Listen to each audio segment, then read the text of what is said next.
আলহামদুলিল্লাহ মহান শ্রেষ্ঠ দয়াময় রব্বুল আলামিনের দরবারে অসংখ্য অগণিত শুকর আদায় করছি যে আল্লাহ সুবহানাহু ওয়া তাআলা আমাদেরকে অত্যন্ত দয়া করে মায়া করে ভালোবেসে মহব্বত করে মুসলমান হিসেবে ইমানদার হিসেবে আল্লাহ পাকের হুকুম জুমার নামাজ আদায়ের উদ্দেশ্যে হজের মৌসুম জিলহজ মাসের 14তম তারিখে আমাদেরকে আল্লাহ পাকের ঘরে আসার তৌফিক দিয়েছেন। এই জন্য সেই মহান রব্বুল আলামিনের দরবারে অন্তরের অন্তঃস্থল থেকে নিয়ামতের শুকর আদায়ার্থে কালিমাতুশ শুকর উচ্চারণ করে বলছি আলহামদুলিল্লাহ। অসংখ্য অগণিত দরুদ ও সালাম প্রেরণ করছি বিশ্ব মানবতার মুক্তির বিশারে সাইয়্যিদুল মুরসালিন রাহমাতুল লিল আলামিন শফিউল মুজনিবিন জনাবে মুহাম্মদুর রাসূলুল্লাহ সাল্লাল্লাহু আলাইহি ওয়াসাল্লামের উপর।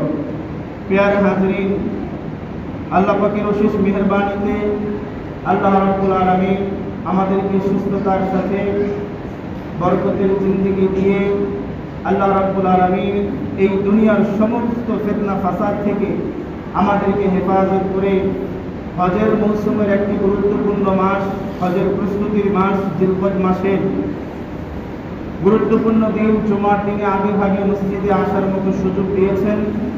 এজন্য আমরা দ্বিতীয়বার আল্লাহ পাকের দরবারে শুকরগুজার হচ্ছি আলহামদুলিল্লাহ। আল্লাহ রাব্বুল আলামিন এই পৃথিবীর শুরু লগ্ন থেকে একটা মাসের, বছরের, দিনের একটা সংখ্যার হিসাব আল্লাহ রাব্বুল আলামিন নির্ধারণ করেছেন। কোরআনে হাকীমের মধ্যে আল্লাহ রাব্বুল আলামিন এই প্রসঙ্গে বলেন, ইন্না ইদ্দাতাশ শুহুরি ইনদাল্লাহি ইসনা আশারা শাহরান ফি কিতাবিল্লাহি ইয়াওমা খালাকাস সামাওয়াতি ওয়াল আরদা মিনহা আরবাআতুন হুরুম। আল্লাহ রাব্বুল আলামিন বলেন, এই আসমান ও জমিন যেদিন সৃষ্টি হয়েছে ওই সৃষ্টি লগ্ন থেকে আল্লাহ রাব্বুল আলামিন মাস ভিত্তিক একটা সংখ্যা আল্লাহ রাব্বুল আলামিন নির্ধারণ করেছেন। সেই সংখ্যা আল্লাহ রাব্বুল আলামিন কোরআনে কারীমের মধ্যে বলেন, ইসনা আশারা শাহরা, আমি আল্লাহ তোমাদের জন্য এই আসমান যখন সৃষ্টি করেছি, এই জমিন যখন সৃষ্টি করেছি, সেই দিন থেকে কিয়ামত পর্যন্ত, এই দুনিয়া বিনাশ হওয়ার আগ পর্যন্ত এই 12টি সংখ্যা অর্থাৎ 12টি মাস আমি আল্লাহ নির্ধারণ করেছি। আল্লাহ রাব্বুল আলামিন এই 12টি মাস নির্ধারণ করার পর এই 12টি মাসের মধ্যে 4টি মাসকে আল্লাহ রাব্বুল আলামিন একটু বিশেষ মর্যাদা দান করেছেন বিভিন্ন কারণে। তার মধ্যে আল্লাহ রাব্বুল আলামিন মুহররম মাসকে এই 12টি মাসের মধ্যে নির্ধারণ করেছেন সম্মানের জন্য, জিলহজ মাসকে নির্ধারণ করেছেন সম্মানের জন্য, জিলহজ মাসকে নির্ধারণ করেছেন সম্মানের জন্য, পাশাপাশি রজব মাসকে আল্লাহ রাব্বুল আলামিন এই 12টি মাসের মধ্যে সম্মানিত মাস হিসেবে আল্লাহ রাব্বুল আলামিন নির্ধারণ করেছেন। এই 4টি মাসের মধ্যে মুহররম মাস, জিলহজ মাস, জিলহজ মাস এবং রজব মাস, এই 12টি মাসের মধ্যে এই 4টি মাসকে আল্লাহ রাব্বুল আলামিন বিশেষ মর্যাদা কেন দিয়েছেন তার একটা ইতিহাস লম্বা চওড়া। তো ইতিহাসটা বলা মাকসাদ না, এই 4টি মাসের মধ্যে একটা মাসের মধ্যে আমরা এখন অবস্থান করছি, সেটা হচ্ছে জিলহজ মাস। এই মাসটা হলো এই সম্মানিত 4 মাসের একটি গুরুত্বপূর্ণ মাস। এই জিলহজ মাসের জিলহজ শব্দের অর্থই হলো বিশ্রাম করা, বসে থাকা, নিজেকে প্রশান্ত করা, কোনো ধরনের কাজ এই মাসের মধ্যে না করা। আল্লাহ রাব্বুল আলামিন কেন এই মাসটাকে বিশ্রামের মাস, বসে থাকার মাস এবং সমস্ত যায় ঝামেলা, কষ্টকর কাজ থেকে আমাদেরকে বিশ্রাম নিতে বলেছেন?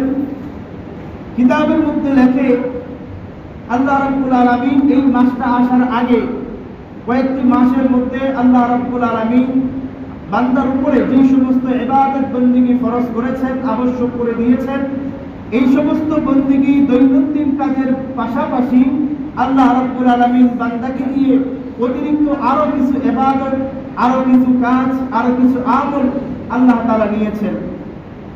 এই জিলহজ মাসের পরেও আল্লাহ রাব্বুল আলামিন আরো একটা গুরুত্বপূর্ণ ইবাদত, একটা গুরুত্বপূর্ণ আমল এবং কষ্টকর ইবাদত আল্লাহ তাআলা বান্দার কাছ থেকে নেবেন। এই জন্য আল্লাহ রাব্বুল আলামিন আগের আমল এবং পরের আমলের মাঝখানে আল্লাহ রাব্বুল আলামিন বান্দাকে রেস্টে রাখার জন্য, বান্দাকে একটু শারীরিকভাবে ওই পরবর্তী ইবাদতের জন্য যাতে সে ফিট হয়, এটার জন্য আল্লাহ রাব্বুল আলামিন এই একটা মাসকে, জিলকদ মাসকে আল্লাহ রাব্বুল আলামিন বান্দার বিশ্রামের জন্য রেখেছেন। আহামরি কোনো ইবাদত বান্দার উপরে আল্লাহ চাপাই দেন নাই। আল্লাহু আকবার বলেন। আল্লাহু আকবার। মাহে রমজান মাসে আল্লাহ রাব্বুল আলামিন যে একটা ইবাদত বান্দার কাছ থেকে নিয়েছেন, গ্রহণ করেছেন, এই ইবাদতটা ছিল একটা কষ্টময় ইবাদত। দৈনন্দিন কাজ করতে হবে, পাশাপাশি রোজাও রাখতে হবে, দৈনন্দিন ৫ ওয়াক্ত নামাজ পড়তে হবে, পাশাপাশি তারাবির নামাজও পড়তে হবে। এই যে আল্লাহ রাব্বুল আলামিন দৈনন্দিন কাজের পাশাপাশি আবার অতিরিক্ত একটা কাজ নিয়েছেন, এই জন্য বান্দার কিছু কষ্ট হয়েছে। আল্লাহ রাব্বুল আলামিন বলেন, বান্দা একটা মাস কষ্ট করেছে, ইবাদত বন্দেগী করেছে, সারা দিন না খেয়ে থেকেছে, রাতের একটা সিংহভাগ দাঁড়িয়ে দাঁড়িয়ে নামাজ পড়েছে, আমার বান্দার অনেক কষ্ট হয়েছে। এই জন্য আল্লাহ রাব্বুল আলামিন রমজান পরবর্তী মাস, এর পরের মাসে আল্লাহ রাব্বুল আলামিন এমন একটা ইবাদত রাখছেন, যে ইবাদতের মধ্যে রমজানের চাইতেও বেশি কষ্ট। এক জায়গা থেকে আরেক জায়গায় সফর করতে হবে, সেখানে গিয়ে 40 দিন সময় থাকতে হবে, 35 দিন সময় থাকতে হবে, কারো 20 দিন থাকতে হবে, সেখানেও পাগলের বেশি ঘুরতে হবে, গোসল নাই, খাওয়া দাওয়ার প্রতি খেয়াল নাই, এক জায়গা থেকে আরেক জায়গায় দৌড়াদৌড়ি, এক পোশাকে সিলাইবিহীন কাপড়ে, মাথার মধ্যে চুল রাখা যাবে না, সাজগোজ করা যাবে না, সুগন্ধি ওই রকম আহামরি ব্যবহার করা যাবে না, নিজেকে পরিপাটি রাখা যাবে না, এইরকম একটা ট্রেনিং দেওয়াবেন আল্লাহ তাআলা। এই জন্য বলেন, ওই ইবাদতের আগে বান্দার একটা প্রস্তুতি দরকার। ওই মাসটার মধ্যে বান্দা এত কষ্ট করবে, ওই কষ্ট যাতে বান্দা করতে পারে, এই জন্য আল্লাহ রাব্বুল আলামিন ওই কষ্টের মাসের আগের মাসটাকে বান্দাকে আল্লাহ তাআলা বললেন, এই মাসটা তোমাকে দিলাম, এই মাসের অর্থই হলো তুমি শুধু বিশ্রাম করবা, যাতে পরবর্তী মাসে গিয়ে কষ্টের ইবাদত করতে পারো। এই জিলকদ মাসের মধ্যে আল্লাহ রাব্বুল আলামিন আমাদের দৈনন্দিন যেই কাজ, ফজরের নামাজ, যোহরের নামাজ, আসরের নামাজ, মাগরিবের নামাজ, এশার নামাজ, এই 5 ওয়াক্ত নামাজ ছাড়া অতিরিক্ত কোনো আমল আমি বান্দার উপরে আবশ্যক ফরজ করি নাই, ওয়াজিব করি নাই। শুধুমাত্র দৈনন্দিন আমল, যেই কাজটা সব সময় আমাদের করতে হয়, এই কাজের অতিরিক্ত কোনো কাজ আমি বান্দার উপরে চাপাই দেই নাই। কেন? এটার পরের মাসে বান্দাকে একটা কঠিন ইবাদত করতে হবে, আল্লাহ তাআলা সহজ করে দিয়েছে।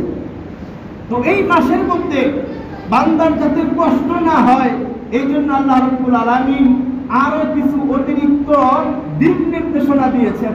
আমরা অনেক সময় ডাক্তারের কাছে গেলে যদি গলা ব্যথা, টনসিলের সমস্যা, আরো বিভিন্ন সমস্যা নিয়ে ডাক্তারের কাছে যাই, তো ডাক্তারের কাছে একটা সিল বানানো আছে।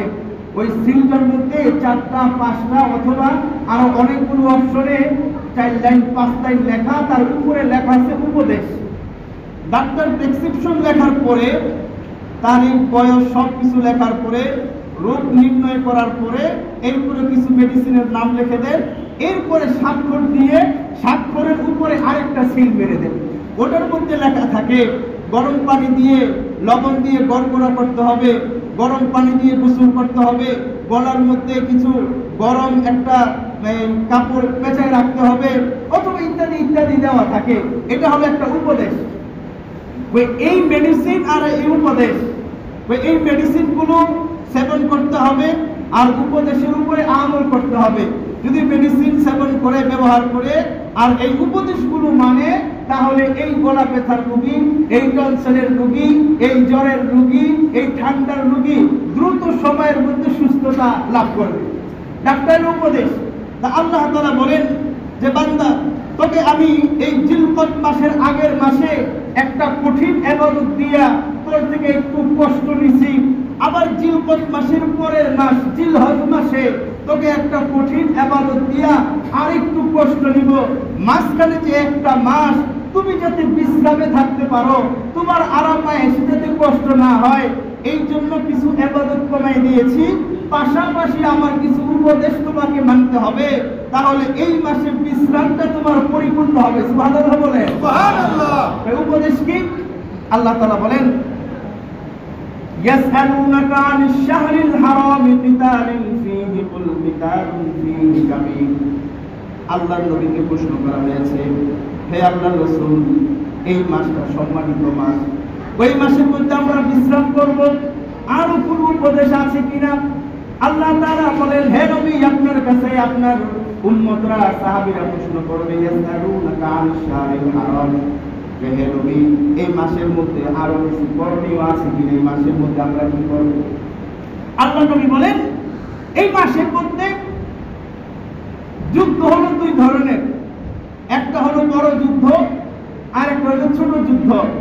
ওই বড় যুদ্ধ তো করেই যাবে না, মানে মুসলমান আর কাফেরদের মধ্যে, মুসলমান আর ইহুদিদের মধ্যে, ঈমানদার আর বেঈমানদের মধ্যে আগে যে ধরনের যুদ্ধ হতো, বলে এই ধরনের যুদ্ধ বিগ্রহ তো করেই যাবে না, আরো কিছু ছোট ছোট যুদ্ধ আছে, এই যুদ্ধগুলোও করা যাবে না। ছোট যুদ্ধ কি? ওই ছোট যুদ্ধ হলো স্বামী স্ত্রীর মধ্যে ঝগড়া হওয়া, বাপ ছেলের মধ্যে ঝগড়া হওয়া, ভাই বোনের মাঝে ঝগড়া হওয়া, বোন বোনের মাঝে ঝগড়া হওয়া, এক প্রতিবেশী আরেক প্রতিবেশীর সাথে ঝগড়া হওয়া, দোকানদার আর কাস্টমারের মাঝে ঝগড়া হওয়া, চালক আর প্যাসেঞ্জারের মাঝে ঝগড়া হওয়া, এই ধরনের যত মিনি যুদ্ধ আছে, এই যুদ্ধগুলো থেকেও আমাদেরকে বিরত থাকতে হবে। সুবহানাল্লাহ বলেন। সুবহানাল্লাহ। কেন বিরত থাকতে হবে? যদি আমরা মিনি যুদ্ধের মধ্যে লিপ্ত হয়ে যাই, সংসারের মধ্যে অশান্তি, বাজারে গেলে অশান্তি, দোকানে গেলে অশান্তি, মার্কেটে গেলে অশান্তি, ওই দোকানদারের মাঝে আর কাস্টমারের মাঝে, বিক্রেতার মাঝে আর ক্রেতার মাঝে, চালকের মাঝে আর প্যাসেঞ্জারের মাঝে, মালিকের সাথে শ্রমিকের সাথে, স্বামীর সাথে স্ত্রী, বাবার সাথে ছেলে, মেয়ের সাথে মা, শ্বশুরের সাথে বোন, শাশুড়ির সাথে জামাই, ওই যুদ্ধ তো লাগতেই থাকবে। ওই যখন এই যুদ্ধ হবে, তুমি যে টেনশন মুক্ত ইবাদতের জন্য প্রস্তুতি গ্রহণ করবা, এটার মধ্যে তোমার বিঘ্নতা সৃষ্টি হবে। পেরেশানির মধ্যে থাকলে তোমার বিশ্রাম ভালো হবে না, ঘুম আসবে না, সারা রাত জাগ্রত থাকতে হবে, তোমার বিশ্রাম পরিপূর্ণ হবে না। আর যদি এই মাসের মধ্যে তোমার বিশ্রাম পরিপূর্ণ না হয়, পরবর্তী মাসে যে কঠিন ইবাদত, এটা তোমার পক্ষে করা সম্ভব হবে না। এই জন্য এই মাসের মধ্যে দৈনন্দিন ইবাদতের পাশাপাশি কোন ধরনের যুদ্ধ বিগ্রহে লিপ্ত হওয়া যাবে না। এটা হলো 1 নম্বর করণীয়। 2 নম্বর করণীয়, আল্লাহ তাআলা বলেন, ফালা তাযলিমু ফীহিন্না আনফুসাকুম। 2 নম্বর করণীয়, তোমার বিশ্রাম যাতে পরিপূর্ণ হয়, তুমি যাতে ইবাদতের জন্য পরিপূর্ণভাবে ফিট হতে পারো, এই জন্য 2 নম্বরের কাজ হলো নিজের উপরে কোনো ধরনের অবিচার করা যাবে না। খুব খেয়াল করেন, ফালা তাযলিমু ফীহিন্না আনফুসাকুম, নিজের উপরে জুলুম করা যাবে না। এখন প্রশ্ন হলো যে হুজুর, নিজের উপরে আবার জুলুম কিভাবে করে? আমরা তো জানি ভাই আরেক ভাইয়ের উপরে জুলুম করতে পারে, তাকে জায়গা জমি টাকা পয়সা ঠকাইয়া কেমনে বড় ভাই কৌশলে সম্পদ হাতায় নিবে, বোনকে কিভাবে ঠকাবে, বাপ মাকে কিভাবে ঠকাবে, প্রতিবেশীকে কিভাবে ঠকাবে, এইটা তো আমরা জানি জুলুম। নিজের উপরে আবার জুলুম হয় কিভাবে? একটা প্রশ্ন থাকে। আল্লাহ তাআলা বলেন, ফালা তাযলিমু ফীহিন্না আনফুসাকুম।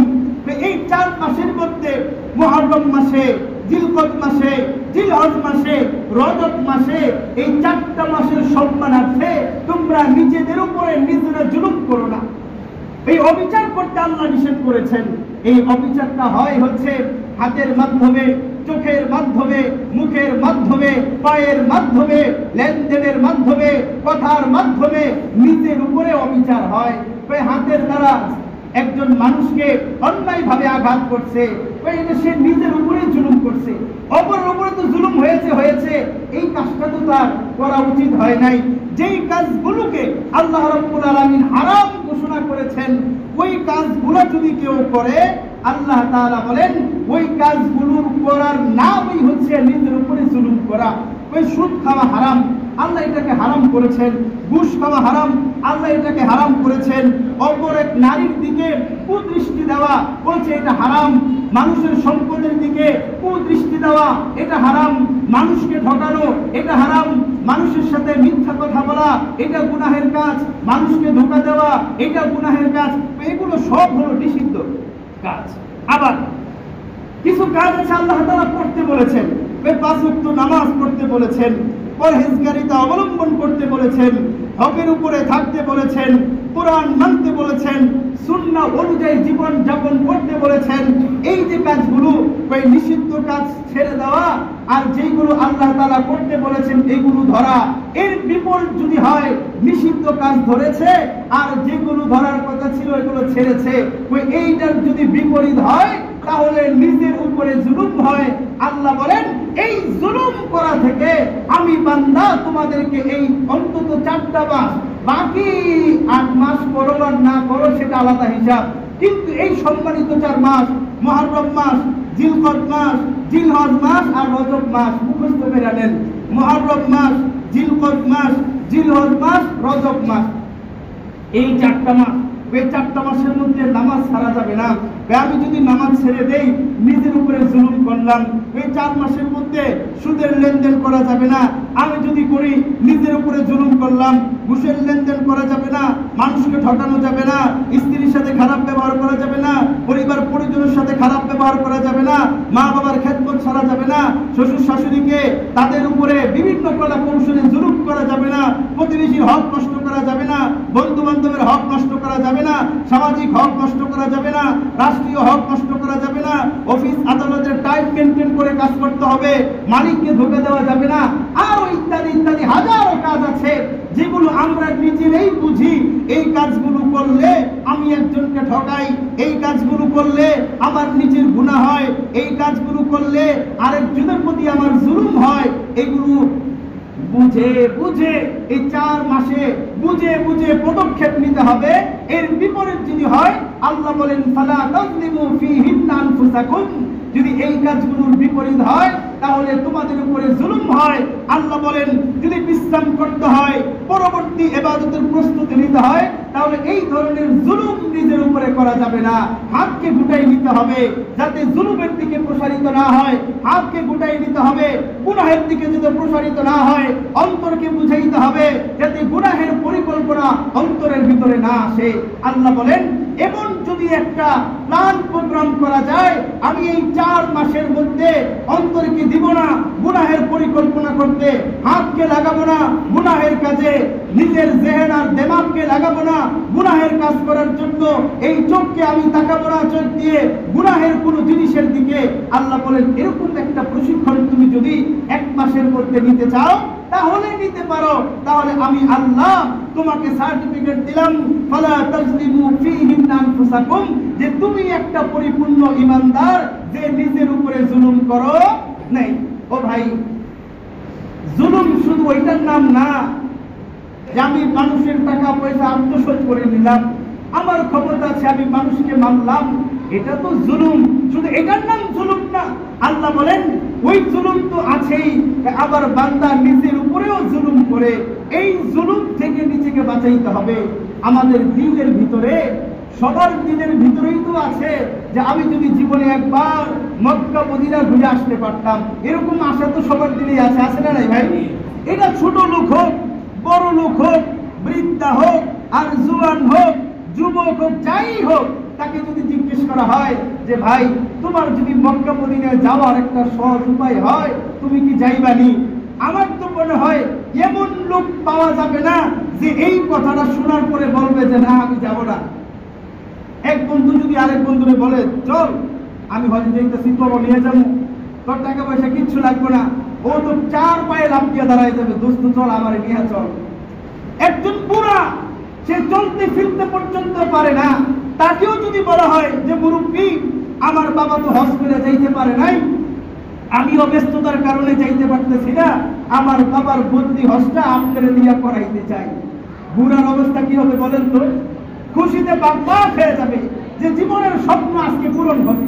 ও ভাই, মক্কা মদিনায় যাবার তো সবারই ইচ্ছা, কিন্তু মক্কা মদিনায় যেতে হলে আল্লাহ তাআলার ওই উপদেশগুলো মানতে হবে যেই উপদেশগুলো আল্লাহ তাআলা জিলকদ মাসে আমাদেরকে দিয়েছেন। আল্লাহ তাআলার প্রেসক্রিপশন বিবরণ, দৈনিক 5 ওয়াক্ত নামাজ পড়তে হবে, 2 নম্বর ঔষধ মেডিসিন, যে এই ছাড়া আর কোনো ইবাদত তোমাকে দেই নাই। এবার আল্লাহ পাকের উপদেশ, বড় যুদ্ধ ছোট যুদ্ধ কোনোটাই করবেন না। 2 নম্বর উপদেশ, নিজের উপরে জুলুম করবেন না। এই 2টা উপদেশ, এই 2টা উপদেশ আর 2টা মেডিসিন, দৈনন্দিন আমল আর অতিরিক্ত কোনো আমল নাই। এই দুইটা ওষুধ ব্যবহার করেন আর দুইটা উপদেশ মানেন। উপদেশ 1 নম্বর কি ভাই বলেন? 1 নম্বর উপদেশ কি? বড় যুদ্ধ আর ছোট যুদ্ধ, এটা উপদেশ। মেডিসিন হইল নামাজ। বড় যুদ্ধ আর ছোট যুদ্ধ, ছোট যুদ্ধটা কি বুঝতে পারছেন? আমার কথা শুনতে পান? আর উত্তর দিলেন।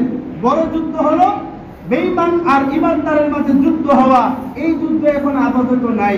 ছোট যুদ্ধ মানে কি?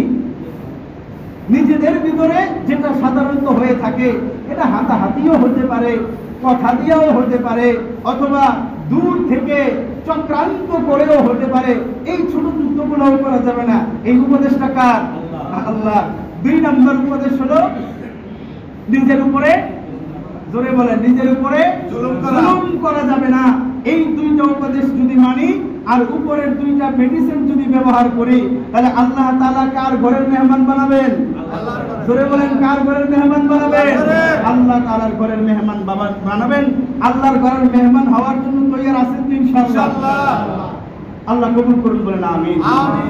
গত জুমায় আমরা বলেছিলাম আল্লাহ তাআলা যেই ঘরটা দুনিয়ার মধ্যে আল্লাহ তাআলা গ্রহণ করছেন, বানাইছেন, এই ঘরটার মধ্যে আল্লাহ রাব্বুল আলামিন অনেক দামি দামি হাত এই ঘরের মধ্যে লাগাইছেন।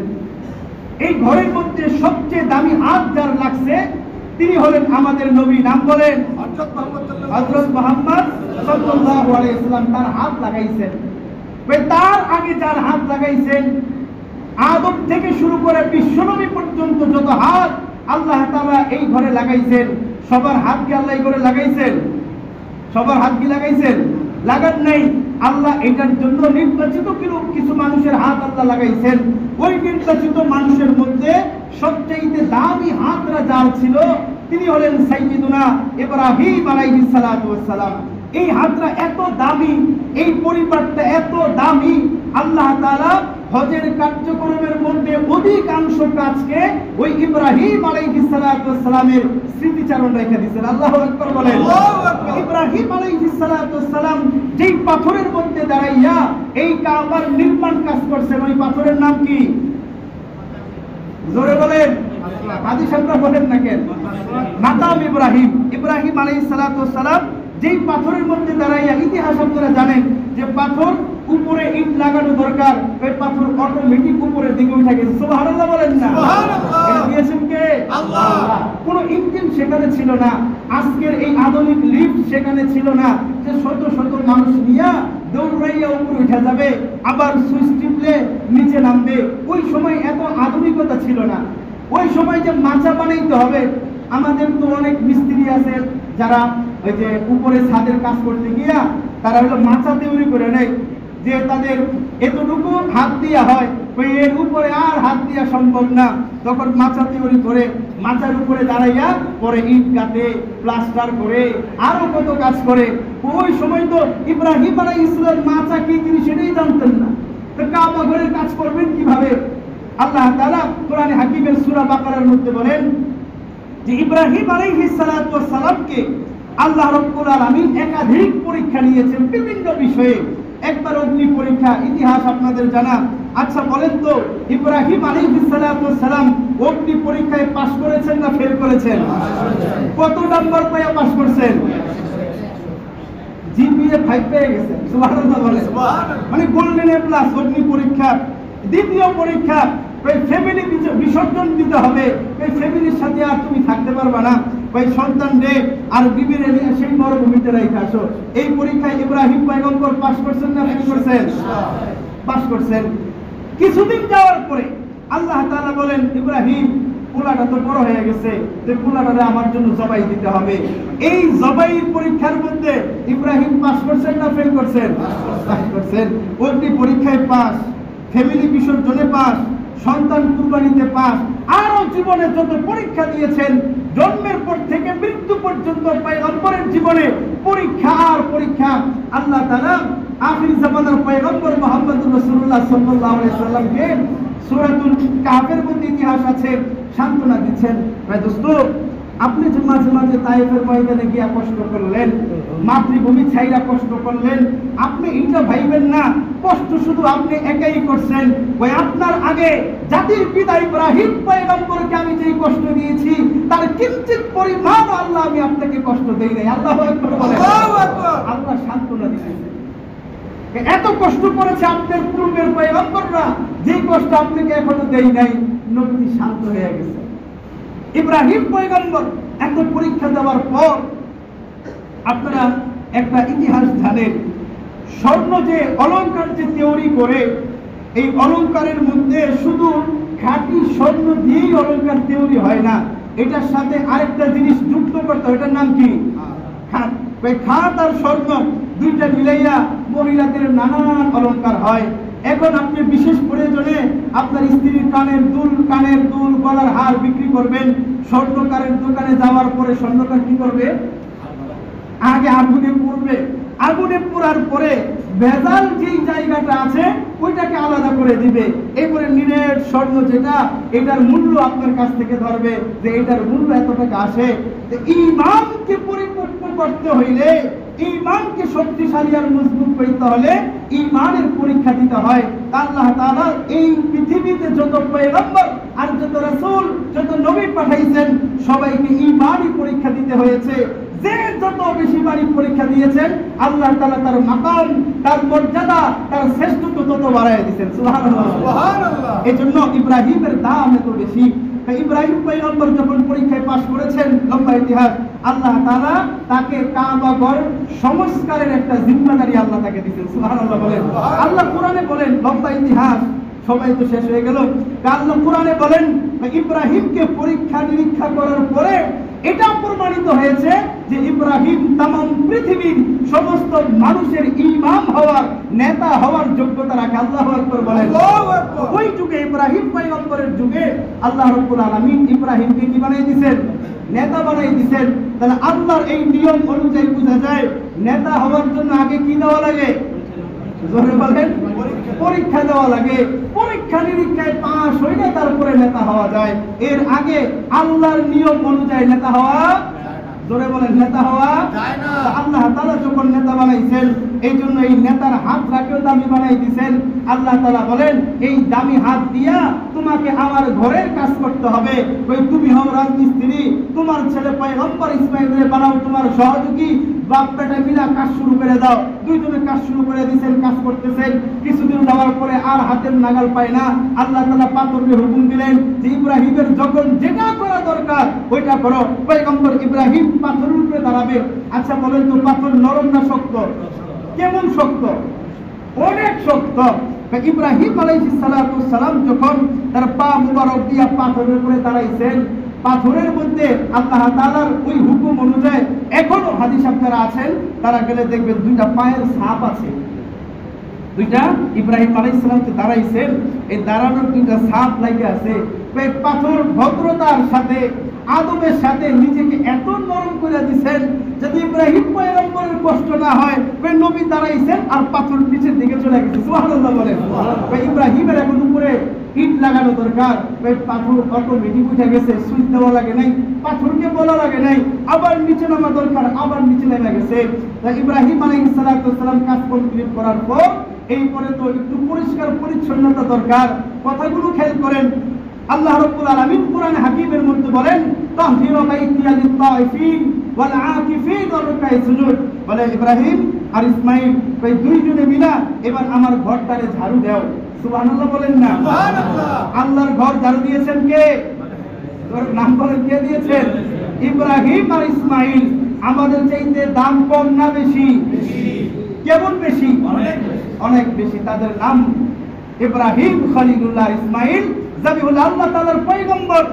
আল্লাহ তাআলা যদি আল্লাহ তাআলার পয়গম্বরদেরকে দিয়া ঘর ঝাড়ু দেওয়াইতে পারেন, ঘর পরিষ্কার করাইতে পারেন, তাহলে আমাদের কি করা উচিত? একটু হিসাব রাখার। ঘর ঝাড়ু দেওয়ার দায়িত্ব কাদের? আল্লাহ কাদেরকে দিয়ে দেওয়াইছেন? জেনতেন মানুষ এসে তো এই ঘর পরিষ্কার করতে পারে না। কিন্তু আমাদের এই যুগ আসার পরে সিস্টেম পরিবর্তন হয়ে গেছে। মসজিদ কমিটি আইসা যদি দেখা মসজিদে ময়লা, তাহলে 12টা বাজায় কার? জোরে বলেন।